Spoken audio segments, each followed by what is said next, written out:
All right, let's get this started. So I'm Jason Sellers. Um, oh shoot, I didn't think of that. All right, I'm Jason Sellers. I'm pulling up my Google Doc that has the outline for this episode. But all right,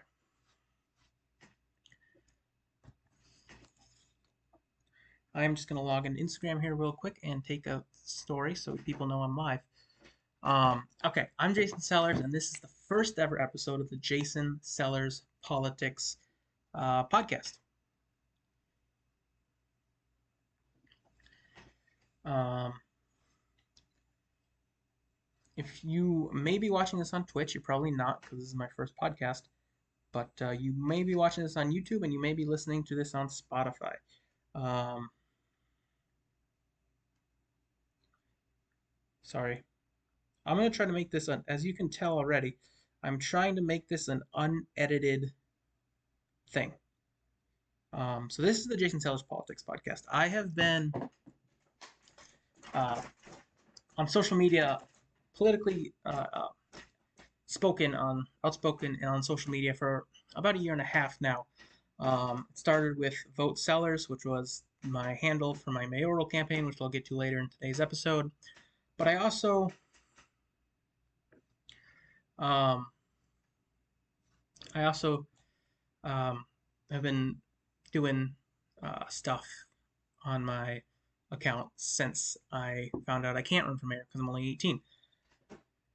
So this is the podcast. You can find it on Twitch live at least once a month, and if we can get interviews with candidates, which is the ultimate goal of this podcast, is to have interviews with candidates, whether it's city council candidates, whether it's presidential candidates, or if it's political commentators. Maybe we get Ben Shapiro. I don't agree with Ben Shapiro on a lot of stuff, so maybe probably not him, but maybe we get um, reporters. Maybe we get campaign managers. Maybe we get already elected officials. Maybe we get a city council member to come and talk.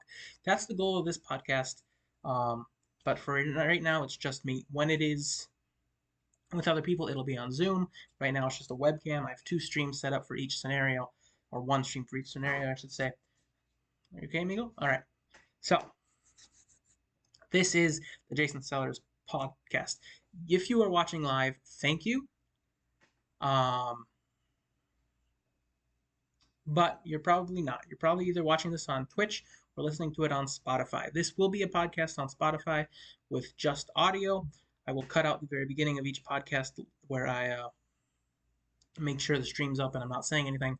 But other than that, I will be pretty much trying to do this unedited, even when we have candidates on.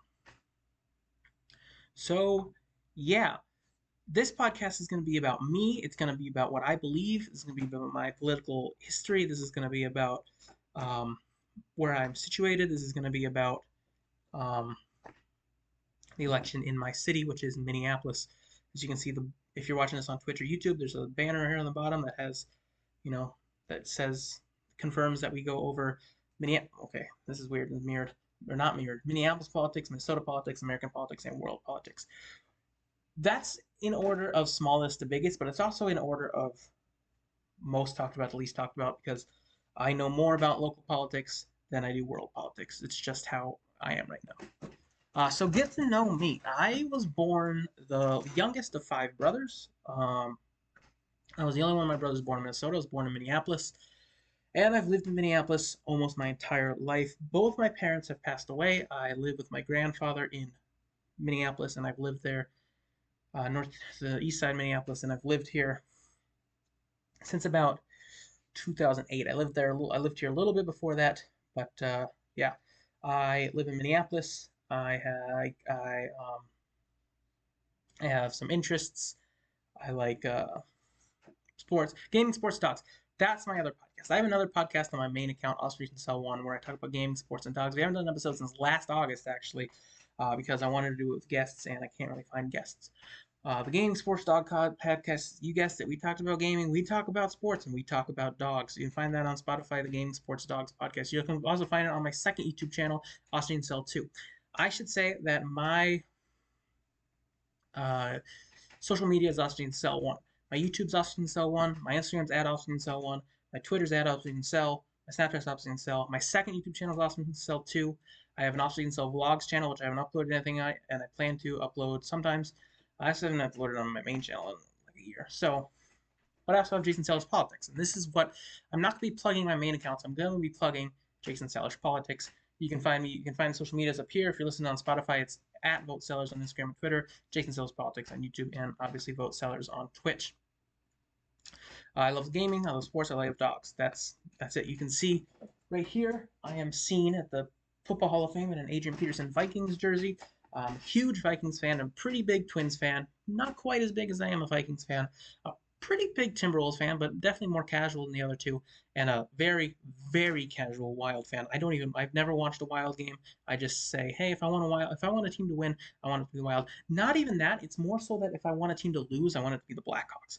I just hate the Blackhawks, and I don't really know. Well, I do know why, because they're a rival, but it's weird because I don't care about hockey very much. I also watch Gopher football and Gopher baseball. I don't really watch Gopher baseball because all their games are on BTN Plus, so I can't really watch them. But I do support Gopher football. Although I'm not going to the U of M, we will get to that in a second. I am located in the east side of Minneapolis, Ward 1, for City Council, District 1 for Park Board, and yeah, that's where I'm situated. That's where I've been situated for a long time. I love gaming. Video games are great, especially Nintendo. I love Zelda. That's really when I fell in love with video games. I mean, I like video games. I played them with my brothers, and then we were at GameStop one night after going to Chipotle, and we were picking out a game, and my brother said, "Oh, this is Zelda. This is a series I played years ago," and he picked it out. I was 5 at the time. He was like 12 or 13. I don't know, and he started playing it, and I was like, wow, this is so fun. And then I played it, and I cheated. I looked at walkthroughs and stuff. That's not important. We're not talking about that. But the main thing is dogs. I love dogs. I love my dog. I have a 10-year-old Ivory Labrador Retriever. He is turning 11 in 30 days. He's great. He's amazing. I mean, I don't know where I'd be without him. Honestly, he's helped me with my mental health. He's helped me with motivation. He's done a lot for me. We've discussions have started about a puppy, but we are not very good at cleaning our house, especially me. Um, I got to get to clean my house. And at this point, I'm not even sure if I want one because I'm planning to move out, hopefully within the year, to my own place. And that's only if everything goes well in terms of my mental health and my education. But I think I want my next dog to be mine. So I'm not really sure how I feel about us getting a puppy, but I think Amigo needs a companion because he's alone. We don't take him out for exercise as much as we should. All right. So gaming, sports, dogs. Those are my 3 interests outside of politics. I mean, they're definitely more prioritized than politics, but I like politics too a lot too. Let's talk about me in terms of my beliefs, my ideology. I Okay, I was just waiting there because the stream turned red for a second. I am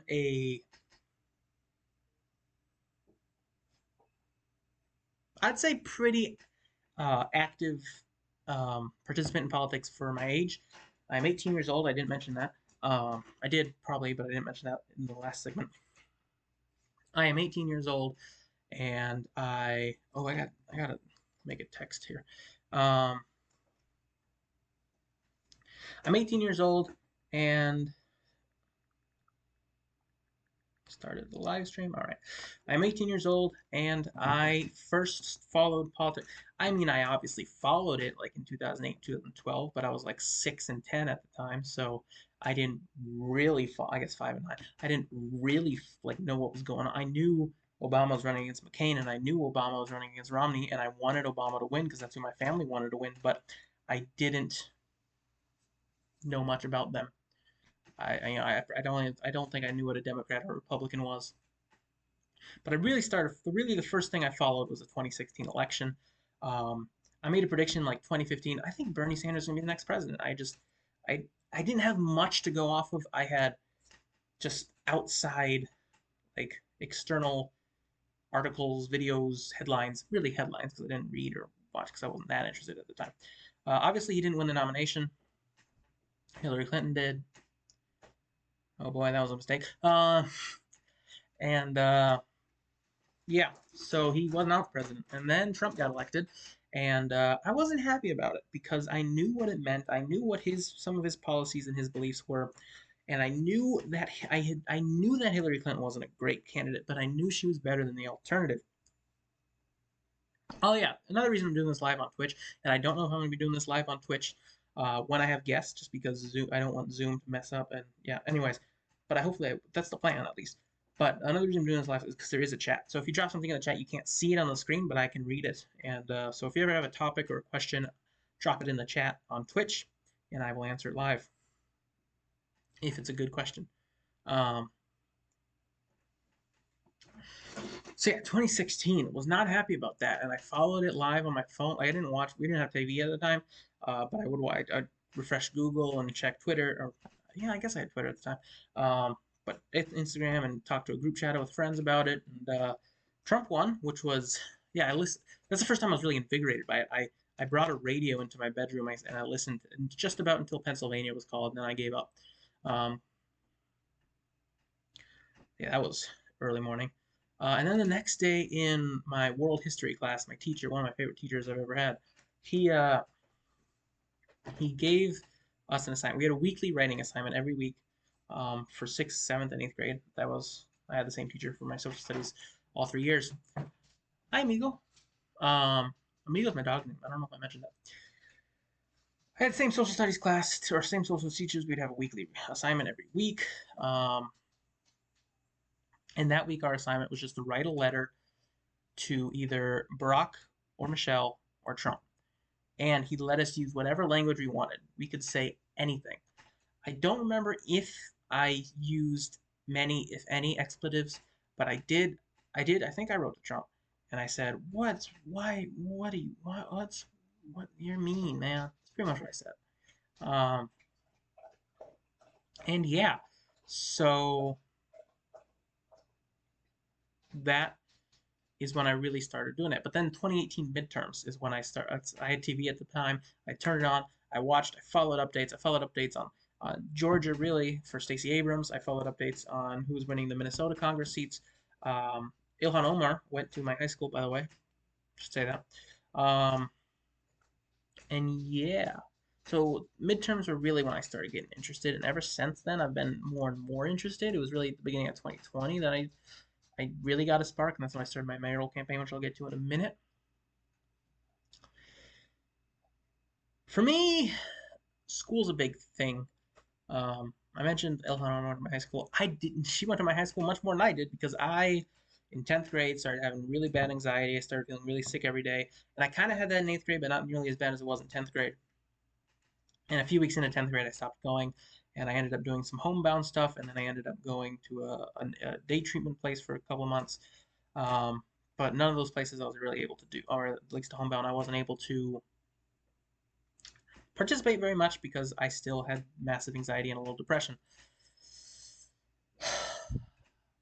So I firsthand know how stressful school can be, um, mostly due to academic pressure, but also some safety stuff, which I'll get to later. Um, I think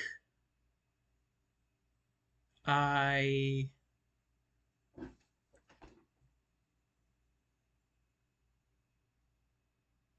yeah, I don't know what I'm thinking. Okay. 11th grade, I went for the first day of school, and then I couldn't do it again.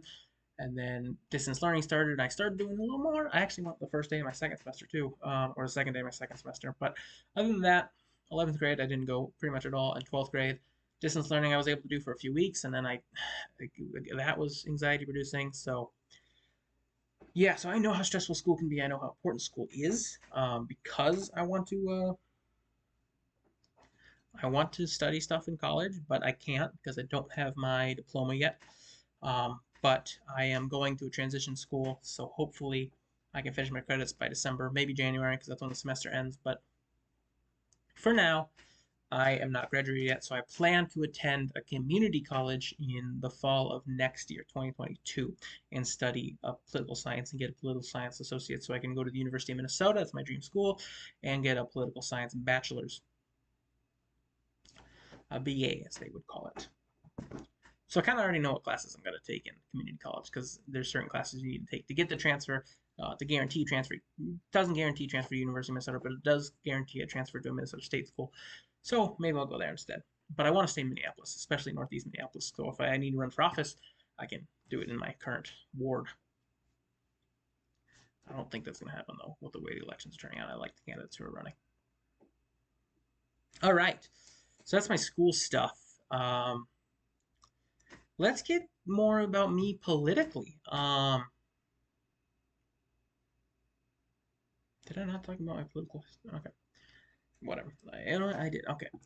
Let's get to more about me politically. I am not registered with a part. Like, I've never voted in a primary because I just turned 18 last December. So I technically could still be a Republican. I'm not. I would call myself a Democrat, although I actually align more with the Green and Socialist parties. But if I were to run for president, I'd run as a Democrat just because I'm not going to win as a third party, right? So I think I'm a Democrat. That's why so many of my stuff is blue. Like my entire vote sellers, the aesthetic is blue. You can see if you're watching this on Twitch or YouTube, the banner's blue, the thing's light blue, the bottom's light blue. I would call myself a Democrat. I definitely call myself, what's the one? Is a liberal, but I think leftist is more left than liberal. I'm not sure. I'm pretty left. I took a political compass. I've taken the political compass test a couple of times, and I turn out the bottom left corner, not all the way, but pretty far. Like, oh, if at least if, at least as far, if not farther, than Bernie Sanders. Um, so yeah, I'm pretty to the left. I took one quiz that called me a, what was it? A liberal airhead, I think.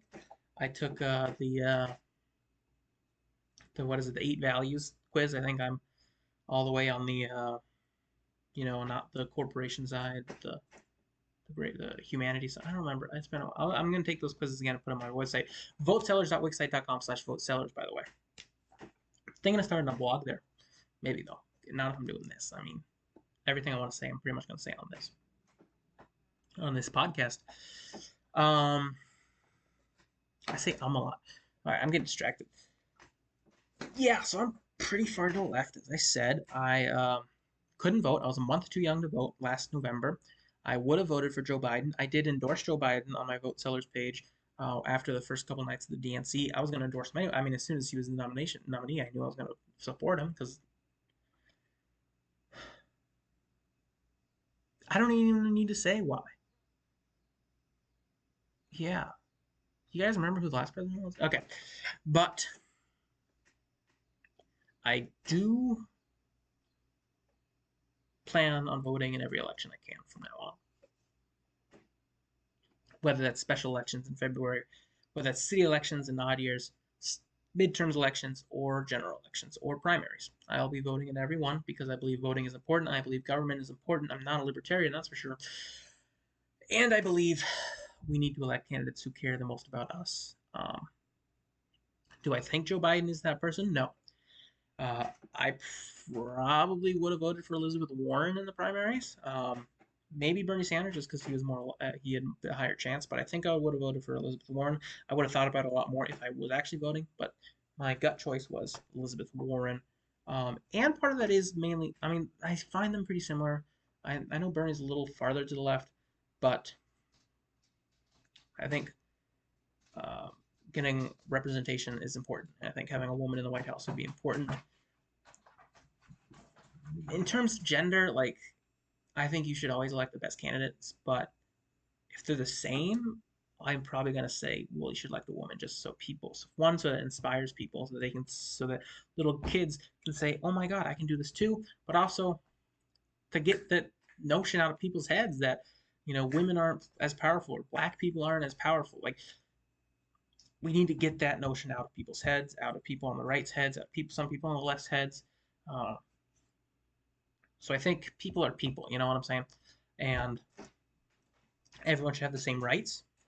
So that's one other plus for voting for Warren. But if Bernie was the better candidate and I did more research and I found that Bernie aligned with more things, I'd probably do Bernie. But I thought I would do Warren at the time. But that's not important. Well, it is, but that's not what I'm talking about. So I endorsed Joe Biden. I was inspired to endorse him by watching the first couple nights at DNC. I was like, oh man, maybe I can say this, and the DNC will make some last minute changes. So, hey, this Jason Sellers kid in Minneapolis says some great things. We should put him on the DNC because it was all virtual, obviously. So I endorsed Joe Biden. Did not think he was the best candidate. Far from it. I mean, I might have gone Buttigieg over Biden. But I actually do align with. I took the I Side With quiz and they updated it for 2024 possible candidates. And Alexandria Ocasio Cortez was my number one, which I thought I knew was going to happen because I think that's who I would elect, who would nominate as my vice president, my running mate, when I run in 2040. Um, but then Bernie was number two, who I don't think is going to run in 2024. He's 78, and then Buttigieg was number three, and then it was Kamala, and then like a 9% drop until Biden. So yeah, I'm more left. And I should say this, I should have prefaced it with this, but American politics is not left and right. It's central and right at the most. I mean, the most left politicians, for the most part, are pretty central. Like, America is not in a great spot right now, I believe. And the two-party system should probably go. Like I said, I think I align. I think I technically align more with the Green and Socialist parties. I don't know much. I don't know as much about them because I haven't done research. But just in terms of quizzes, that's who I end up aligning with more. But I need to run as a Democrat if I want to do anything, right? I know somebody who ran for park board in 2017. He's going to win 2021 because he's unopposed. I'll talk about that later. And he lost, and I think part of that was because he was a Green Party at the time. And now this time he went for the DFL endorsement for Minneapolis. He ended up getting it because he's running unopposed, but I think he would have. I think he would win anyways. Maybe not against the incumbent, but I should say more research before I say this stuff. But against a third candidate, I think he would win. He got second place last time as a Green Party. So yeah, my ideology is pretty liberal, pretty left. 0% match with the Constitution Party, like a 2% match with the Republican Party, according to I Side With. So yeah, I believe in gun control. I believe in gender equality. I believe in racial equality. I believe in affordable housing. I believe in public schools. I believe in Medicare for all. I believe in, or at least healthcare. I don't know, healthcare, free healthcare. Is what I'm trying to say. I believe in free tuition. Yeah. Let's get to my mayoral campaign. March of 2020, I announced I was running for mayor because I did some research and I found out Minneapolis doesn't have an age restriction on mayor. Turns out they do. I found that out a year later. Why I ran? I ran because I believe politics and government should be about improving the lives of as many people as possible, not about improving your party's lives, not about improving your city's life, about improving everybody's life. Like, if I was president, I would make sure I could do whatever I could to help people in other countries. I don't know enough about the Afghanistan situation to say anything on it. I'm not going to say anything I'm going to regret, so I'm not going to speak on that right now. I know it says world politics on the banner here, but I'm not going to say anything about it right now. I do believe that government officials should be focused on making life better and improving, and it shouldn't be about the money. It shouldn't be about the fame. It shouldn't be about the power. It shouldn't really be about the popularity, although you do want to keep popularity up so you can keep improving people's lives. And technically, popularity should go up with as much when you improve, like approval rating should go up when you improve people's lives. You would think, but certain people don't want people to stay in power just because they have different beliefs, even if they're doing well. Just saying. My platforms. I ran on a basis of education and parks, or mental health, really. Health, just in general. So, education and health, I should say. Mental health, physical health, I guess emotional health, but that really goes with mental health, in my opinion. So, I ran on improving schools, especially public schools, improving parks, even though Minneapolis has a pretty great park system. I think there's a stat, if you live anywhere in Minneapolis, you're within 6 blocks of a park. And I just think parks need better equipment, better rec centers. Like the one by my house doesn't have a gym. It has a little basketball court outside, but that's about it. I think parks are very important. I love playing sports, as I've said. I'm not in very good shape. I think playing more sports is going to help with that. Obviously, going to the gym and stuff helps too, but that's the other thing. Gym memberships are crazy expensive. I don't pay for mine myself, but they are crazy expensive, and parks are one way we can prevent that. We could have little gymnasiums in parks, right? I mean, I don't know zoning wise how much I would affect that, um, because I know like the park building in the park close to me. I mean, it's surrounded by a baseball field and a basketball court, so you can't really build something there. But we figured out. I should also say Minneapolis does not have a strong mayor system. There is a charter amendment to make the mayor more strong. I don't know how I'll vote on that right now. I believe the more people in power, the better. Like the more like groups should be more important than one person. But at the same time, I feel like you need that one person to kind of I don't know what the word is.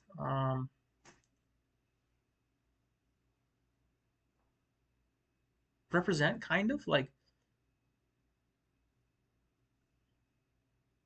there should be somebody for everybody, like there's a person for each ward in Minneapolis, but there should also be a person from Minneapolis. Like the mayor can be somebody from Ward 1 or Ward 13. So kind of like a representative. I don't really know, but they should have some executive power, but like they should still be able to get vetoed. There was just a rent stabilization that Mayor Fry overrided, or he vetoed it, and then the city council voted to override it, and they did not override it because the city council did not get enough votes. So I kind of feel like that system kind of works where, but this whatever system we have now doesn't really work at the same time. So I don't know. I need to do more research. That's the thing about politics. I said this in my video I posted to YouTube, Reason Self Politics, by the way, the other day. Is you got to be open minded because you can be like, oh man, I don't want to talk to this person. He believes in this, but then he might also believe in this idea that's different from a totally unrelated topic. And then if you listened, you would think, oh man, that is a good point about that. I may disagree with you with this, but this is cool.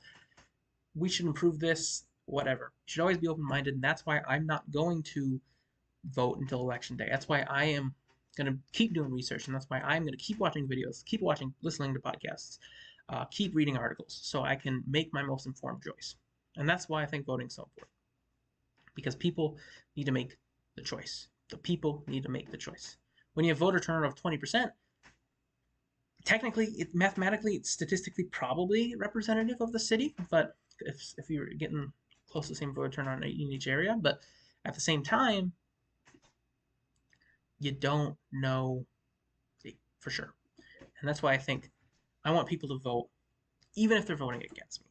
Tim Walz had a quote about COVID last year. He said, "I want you to live long enough to vote against me."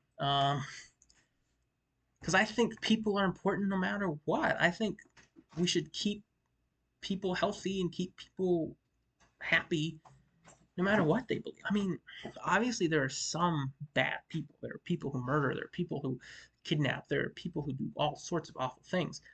But before that, they're still people. Um, and liking a certain political party is not a crime. You know, obviously, if you believe, well, that guy at the Capitol should have set that bomb off today. That's not. There are certain things that go beyond political parties. They are basic human thoughts that are just baffling. So, yeah, my platforms were health and education. Um, that includes school lunches, nutrition. That includes counselors. That includes mental health a lot because, as I've stated earlier in this podcast, I care a lot about mental health because I have a lot of experience suffering from stuff mental health wise.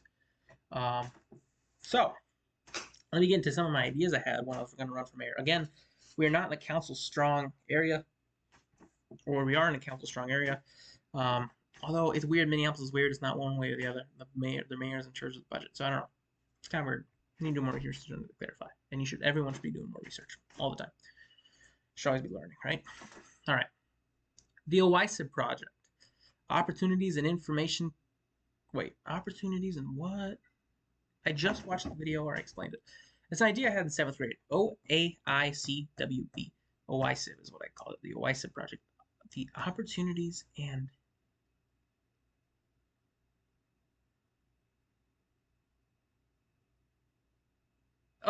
that's why it's OIAWCB, not CWB. Opportunities and information with community businesses project. This is an idea I had in seventh grade when I wanted to start the Sellers Foundation. This is before I got into politics. The Sellers Foundation would be me and my family doing stuff to help people, at least in Minneapolis. So the OISA project was one of them, and the food boxes were the other. The food box is an idea I still want to do. If I get on like a neighborhood association, that's really how I'm going to do it. You can't really do it as a third party because you got to register as a foundation. You got to do. Sorry, I'm having some heartburn. You got to do a bunch of stuff, but the food boxes would basically be boxes at parks that have weights in them so you can't steal them, and they'd have a slot for money and a slot for canned food, preferably in the park building so it doesn't get too hot, but at the same time, COVID. So yeah, the school, not the food box project. I don't remember what I called it, but food box is what I'm just say for now. Follow the Sellers Foundation on Instagram. I had a Sellers Foundation Instagram, and then I posted once. That was like 4 years ago, 5 years ago, and now I have another one. It was my EHSDL, the Edison High School Dose League. I secretly changed it to the Sellers Foundation because I already had some followers. I didn't want to create another Instagram because I didn't have any more email. So the OISA project, what it would be, the idea was in seventh grade. I was at where my grandpa worked at the time, and I thought, I would love to show some of my classmates this, and that sparked an idea. Here's the thing, not every kid's going to go to college. Some people want to work blue-collar jobs, and that's okay, right? So what they should do, they should learn about different types of jobs. So what this would be is taking a bus, maybe 12 students, maybe one advisory class, maybe one period of a social studies class or something. I don't know. And taking them to a business, one business a week for 5 weeks or something like that. So I had the idea, well, there's a cafe nearby, there's a co-op store nearby, there's a furniture place nearby, so these people can go and learn about these jobs at a young age, like seventh grade, and they can think, okay, well, maybe I'll do that sometime. And then a few years later, they're like, man, I don't know what I want to do. I was interested in that wood shop, that furniture place, so I'm going to go there and see what it's like. I'm going to learn more about that job because they had this inspiration, they learned about it. So it would be that, the OISA project. You would have to start slow, obviously, with like maybe 12 kids, and then maybe move to entire classrooms. And I don't know how we would do it. Maybe we would pay, I guess the government would put it in the budget to pay these businesses to let them do it because it is kind of invasive to come in for a day and not be working and be teaching about what you do instead of actually doing what you do. So yeah, that was the OISIB project. OAIWCB, Opportunities and Information with Community Businesses. The school lunch program. This is an idea I really want to do. My friend Sasha did a social studies project in ninth grade about school lunches, and I should have listened. Then again, that was more about portion size. I'm talking more about just nutrition. I've been lucky to go to 2 schools out of 3 schools I've been to from K to 12. 2 of them had really good school lunch programs. The school lunch program, which program is weird because I used it in 2 totally different ways, but the school lunch program would basically be hiring people to go to every public and private school in the city and making sure the food reaches certain requirements in terms of quality, in terms of quantity, in terms of taste, in terms of nutrition. So that kids want to eat lunch so they're less stressed, and to the lunch they get helps them and is nutritious. Because being healthy helps your mental health a lot. School lunch program. I would want to do this if I was mayor. I would want to do this if I was governor for the entire state. I would want to do this if I'm president. Hire different departments. Okay, you're the school lunch program coordinator for Minnesota. He hires a bunch of people for each county in Minnesota. They all go, each person goes to a different school. They check out all the school lunches. They make sure they're up to certain standards. If they're not, they immediately address it. And school lunch program. That's that. Mental health. Mental health professionals, especially in schools, need to be more accessible. I'll talk about this when I talk about policing a little later, but mental health professionals, especially in schools, so important. Like, I was having anxiety, pretty bad anxiety. I wouldn't call them anxiety attacks. I had a couple anxiety attacks, but they weren't really in school situations. They were more crowded places. So if a kid's saying like, oh, man, I'm really stressed out about this, the teacher shouldn't say, well, suck it up. The teacher should say, hey, go to talk to this person for half an hour, come back. And obviously there have to be limits so you don't miss a lot of class, but there has to be some sort of approval, like some sort of approval of missing some class to go talk to a therapist for a little bit. Like having therapists in schools where it doesn't mean you have to pay insurance to go see them, like something, man. And then my last program when I was running for mayor is making election day in Minneapolis a holiday. Maybe a half holiday, because some people, if there was a holiday, some people would have kids at home, they can't leave. So like during the first half of the day, people at work that have kids would go vote, and then at the second half of the day, people without kids would go vote. I don't know, something like that. Election day needs to be a holiday. I don't know why it's not already. And then, okay, I guess this isn't really something I was running on as mayor, but it is something I've had the idea of, the Osterviewers Football / Baseball League. Osterviewer is my real name. Basically, what it would be is a Minneapolis Park League, but it's not Parks and Rec. Like, you're actually playing for, it's more serious. So it would be like 32 teams for 3 different age groups, and like one at a park. So I've already drawn the list of parks. There's a bunch of parks, 32 parks actually. Well, yeah, obviously. Um, they have 3 teams. Like originally the idea was all baseball based. I actually created the park teams, like the idea for these park teams, like 5th grade. Like I drew them up, and that was more for fun.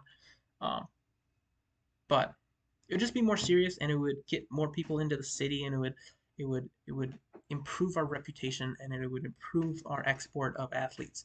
Um, and it would improve our health, because athletics are healthy, and it would make it. And you got to keep it competitive, but you got to keep it fun so people keep playing. I did coach a 10U baseball team this year. I was an assistant coach. Wasn't there as much as I wanted to, because I was working and playing baseball at the beginning of the season, and then I ended up not feeling well a couple times. So yeah, but then it also could be a flag football league too, the OFL. The OFL was actually a flag football league. I was going to start with some friends, like 8 teams, and then we ended up not doing it because nobody signed up. All right, let's get to a big topic, especially in the United States. Well, mostly, I guess mostly in the United States, but especially Minneapolis in the past year, and that's policing. Candidates are running on the idea of defunding, or I don't even know, that's probably not the right word. I shouldn't speak for other people, but changing the police department, changing the MPD. I've been supporting this. I don't think the police should, at the very least, not have the same budget. I feel like police should not be weaponized. They should maybe have tasers, because there are violent people, but I don't think they should have guns. At the very least, not real guns. Like maybe rubber bullets. But rubber bullets can blind people. We saw that at the George Floyd protests. Tear gas should never be used in protests either. It's not allowed. Isn't it like not allowed in war? Like why is it allowed? Okay, whatever. So basically, what I'm trying to say, there should be other solutions for policing. One of the candidates for Ward 1 is big in favor of mental health teams. He's been working in City Hall, I think, to help already start that. And mental health teams is an idea I wholeheartedly support. I really like it. I don't know why it's not already implemented. But yeah, mental health teams I think would be a big part. Disarming police, keeping bulletproof vests, but not having guns, because, and that's the other thing. If people know these police don't have guns, they're probably less likely to shoot at the police. Sure, they don't want to be arrested,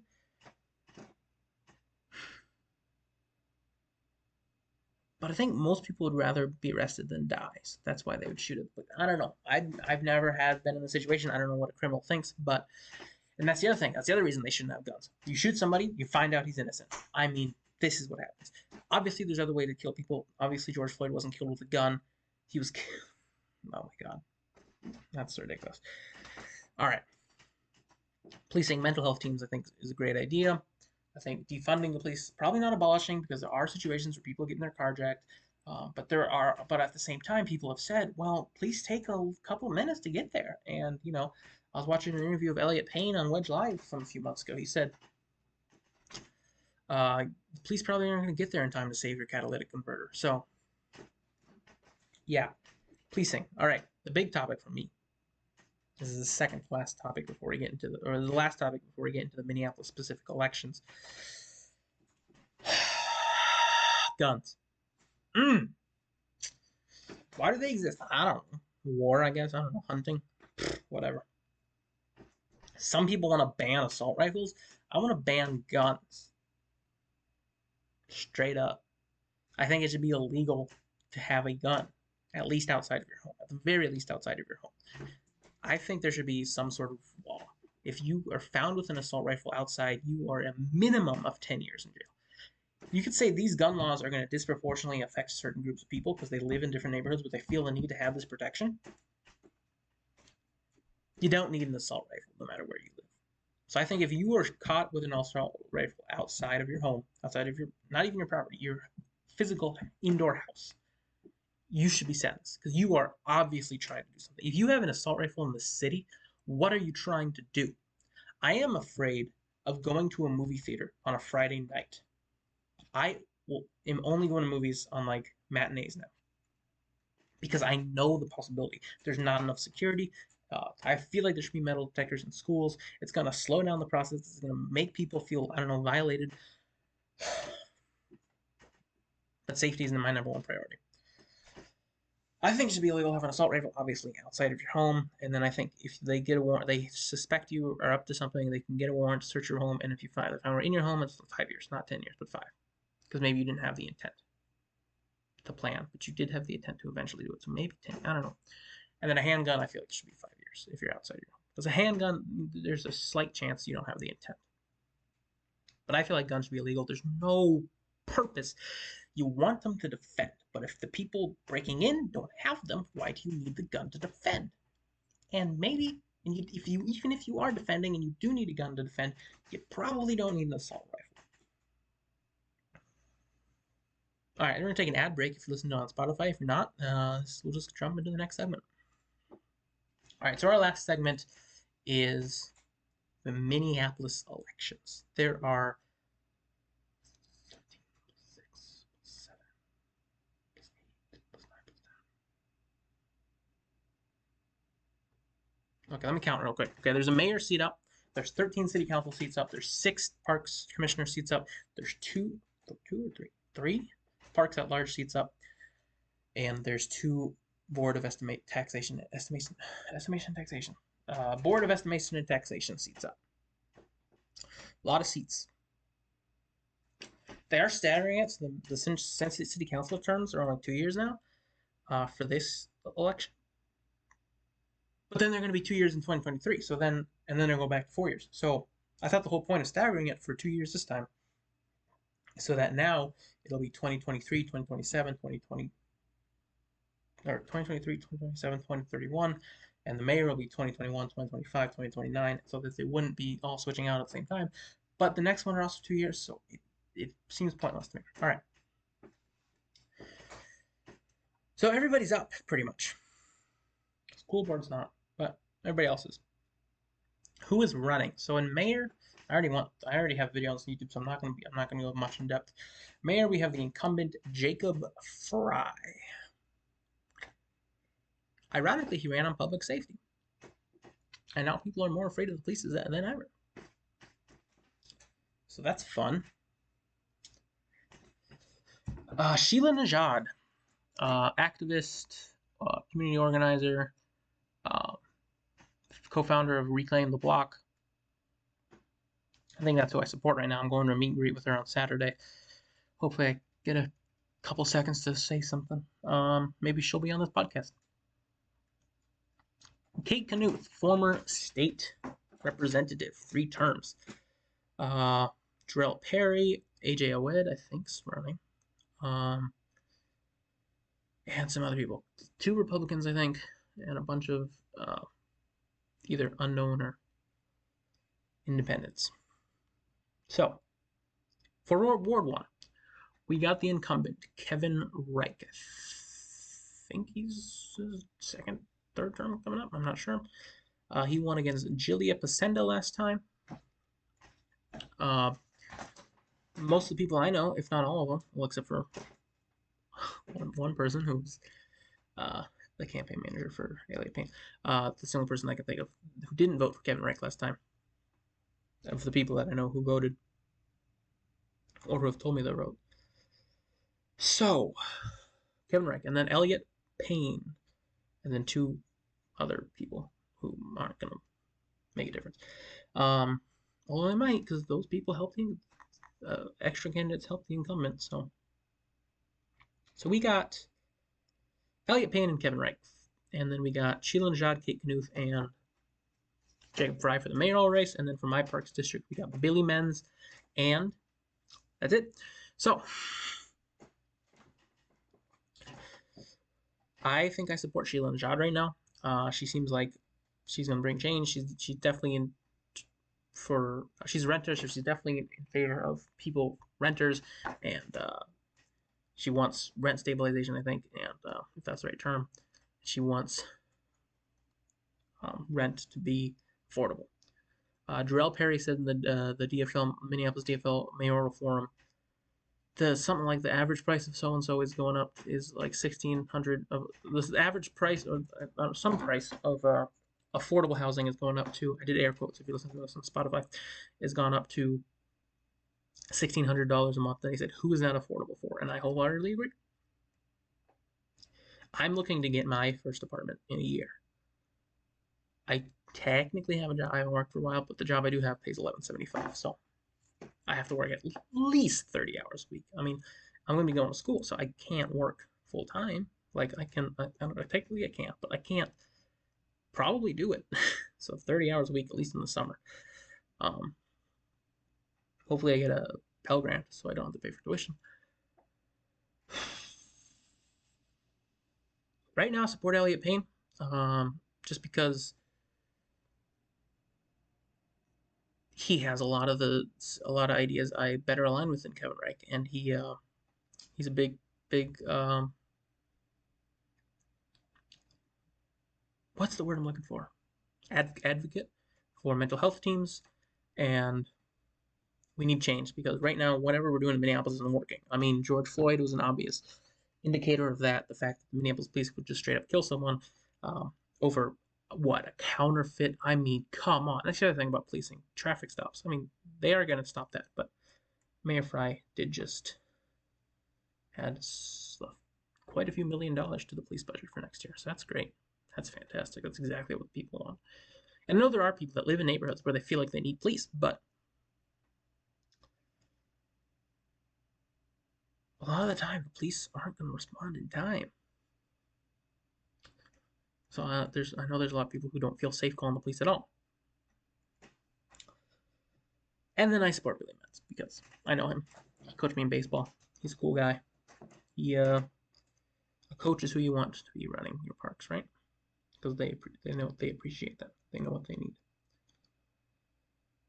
So this is about it, I think. So we briefly talked about Minneapolis elections. I want to talk about it more in the coming months. I want to do this podcast at least once a month. More if we can get guests. But this is the Jason Sellers Politics Podcast. You can follow me for more opinions and more stuff, more information on Instagram and Twitter at Vote Sellers, and on my YouTube channel, Vote Jason Sellers Politics. Watch this on YouTube or listen on Spotify. You can also follow me on Twitch, Vote Sellers, to see this podcast before anybody else, see it live. Although there is going to be interruptions when you're watching it live because my computer and my internet isn't that good. So, like the thing was just red, so you probably didn't even hear what I just said if you're watching on Twitch. But so YouTube and Spotify are going to be the smoothest ways to listen. But yeah, all right.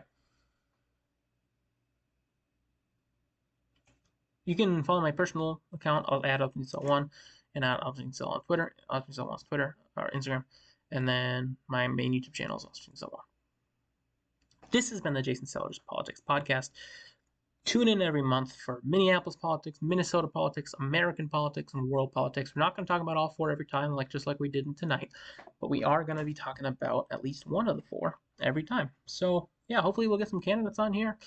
Hopefully we'll get some officials on here, and hopefully this grows. And maybe in a year we'll be bought out by CBS, and we'll do this live every weekday. I don't know. Who knows? WCCO. I don't know. Subscribe or not subscribe. Follow. All the candidates on Twitter, especially the ones you think you support. I follow Jacob Fry because he's the mayor, not because I want to vote for him, but I do follow him. I follow Sheila and John. I don't know if I follow Kate Knuth. Oh yeah, Board of Estimate and Taxation. There's candidates up. I don't know what happened to Krista Mosang, but she is no longer a candidate. I guess she won the DFL endorsement. She's the only citywide official to win the DFL endorsement. And then there's Parks at Large too. But all right. So this has been the Jason podcast. Follow at Intelligence on Twitter. Follow the Minneapolis DFL. Follow the Minnesota DFL, Minnesota Senate DFL, Minnesota House DFL, Minnesota Young DFL, Stonewall DFL. You can follow Wedge Live. They do political podcasts. Definitely more popular than mine right now. Maybe I'll be on the Wedge Live sometime. All right, so thanks for watching. I guess we're gonna end this.